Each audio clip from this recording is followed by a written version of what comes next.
As U.S. healthcare systems struggle to reckon with past failures, delivery organizations must come to grips with a sobering reality.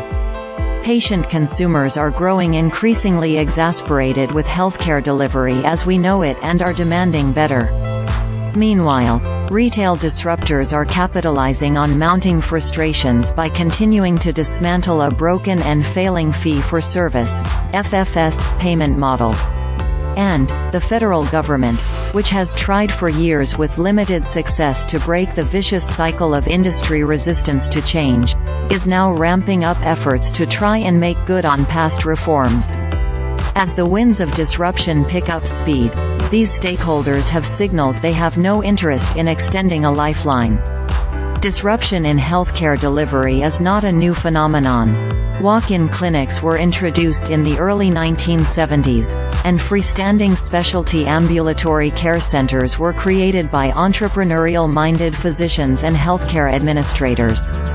They understood that emerging technology can make healthcare delivery efficient, accessible, and convenient, in essence, more patient-centered.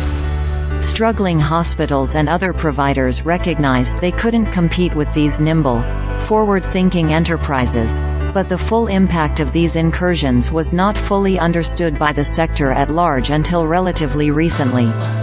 One major impetus for disruptive change has been greater demand for transparency.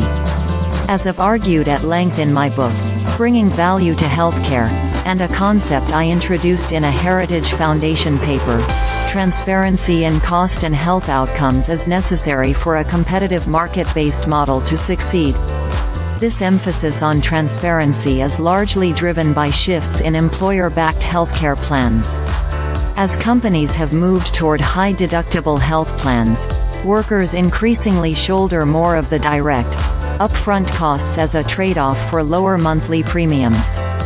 This has led to greater emphasis on price comparison so individuals can explore the most optimal, affordable treatment options.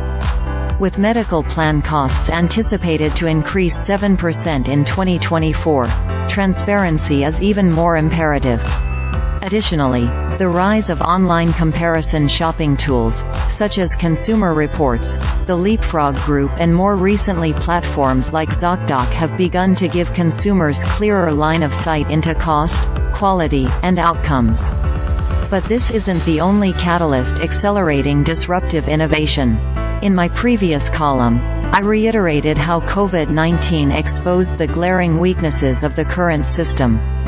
Providers' failure to utilize a continuum of care approach left underserved communities and those with underlying conditions more vulnerable to the ravages of the virus. Hospitals and health systems that naively tried to weather the pandemic by clutching to FFS saw their balance sheets completely decimated.